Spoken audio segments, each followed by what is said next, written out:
Book Worms Horror Podcast is sponsored by Creepy Crate. Creepy Crate is a horror and true crime subscription box filled with spooky collectibles, macabre accessories, and terrifying goodies. Each bi-monthly box is filled with over $85 of terror and includes at least one horror or true crime book.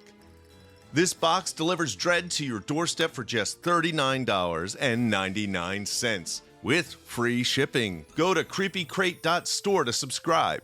Use the code bookworm5 at checkout to get $5 off your subscription.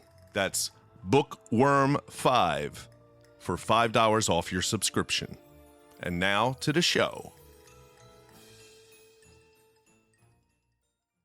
Welcome to Book Worms Horror, the podcast that offers you tips on writing, especially in the horror genre. My name is James Ippoliti. I am the host of the Real Demons of Pop Culture podcast, which you can check out on your favorite podcast platform. The latest episode is all about gremlins. Issue 1 of Book Worms Horror Zine is sold out. Let me repeat, it is sold out. Issue 2 is still available, though, so you can head over to the Etsy link in our show notes. Get your copy of Issue 2, and Issue 3 will be out at the beginning of October. This week's episode is a day late, but not a dollar short. I had a health emergency, went into the hospitals, been in the hospital for the past couple of days, just got out. I will be okay. Don't worry about me, but that's why we're a day late, and I am putting this out there for your enjoyment. Now, the very beginning of this episode, the audio got clipped, so you're jumping right into a conversation I'm having with Regina. She's telling a story about going to an amusement park by herself, and it develops into a nice conversation about why we should observe everything going on around us. Regina is a Waddy Award winner for Best Horror Novel, as well as multiple screenwriting awards, including a Webby honoree. Regina is also the contributing editor of the best-selling Local Haunts, a horror tube anthology. Find Regina and her alter ego, Batilda, at her booktube channel, Regina's Haunted Library, and on her blog, rstclair.com. Regina and myself are the editors of the Book Worms Horror Zine, and since we're seeking great horror fiction for bookworms, we created this weekly podcast to offer writers quick tips on writing for the genre. Find all our links in the show notes. Now let's jump into my conversation with Regina as she speaks with me from her haunted library.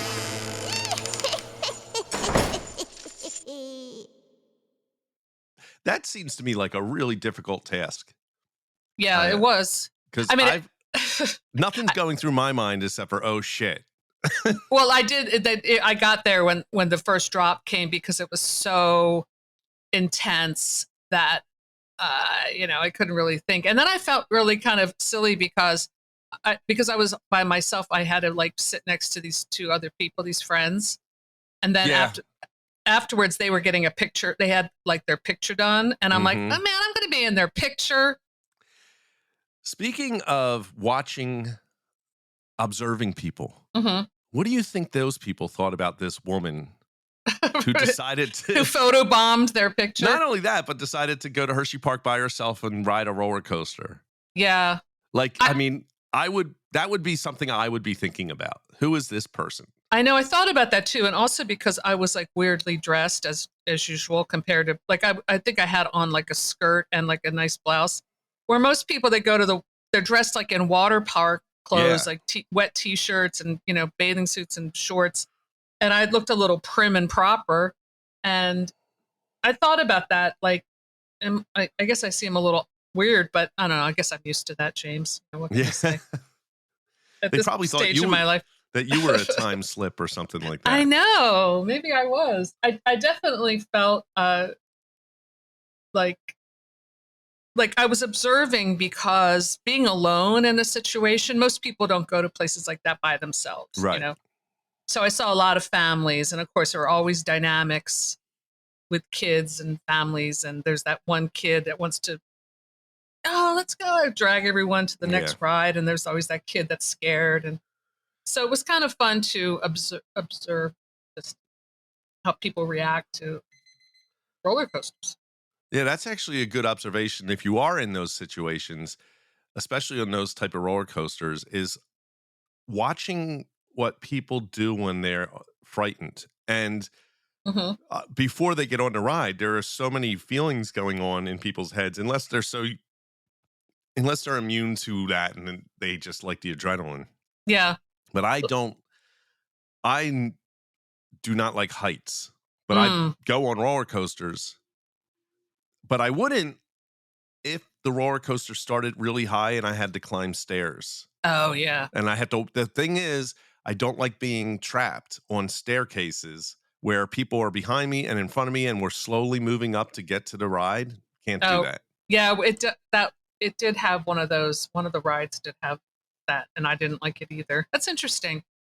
Yeah. Yeah, there's all those everybody's going to have a different physical reaction while they're waiting to this. They might be chewing on their fingers or maybe really closed body language, whatever it is, but you can use that while you're waiting. Definitely. And one thing, I've mentioned this before, is one of my pet peeves when I read any writing is being very generic about the characters.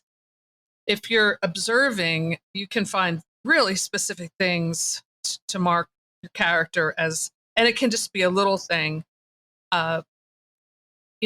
some clothing or just characteristic that gives your character, even like a minor character that's just in like a scene. It does like one character runs in with let's say, like I just was writing this morning about like a big like crowd scene. So how do I distinguish different characters in the crowd? Yeah. Well, sometimes when I read, I'm like, I don't like it when I just get a very generic character. And sometimes even with like main characters that aren't even named, or I have no idea what this character looks like, their age. You'd be surprised how many stories I've read where that's the case. And to me, that's not very good writing. Yeah. And Stephen King is always great at those little snippets of characterization.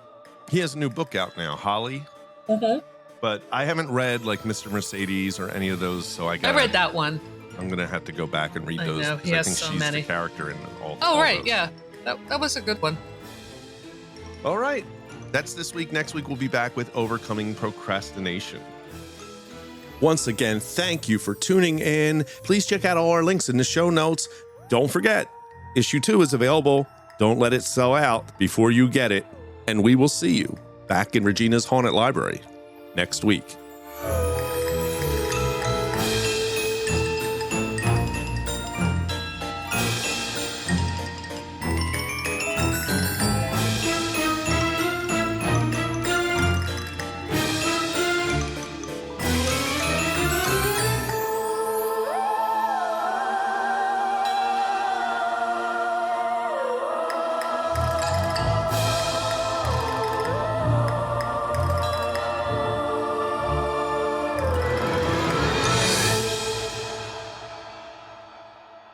Book Worms is a Guerrilladelphia production.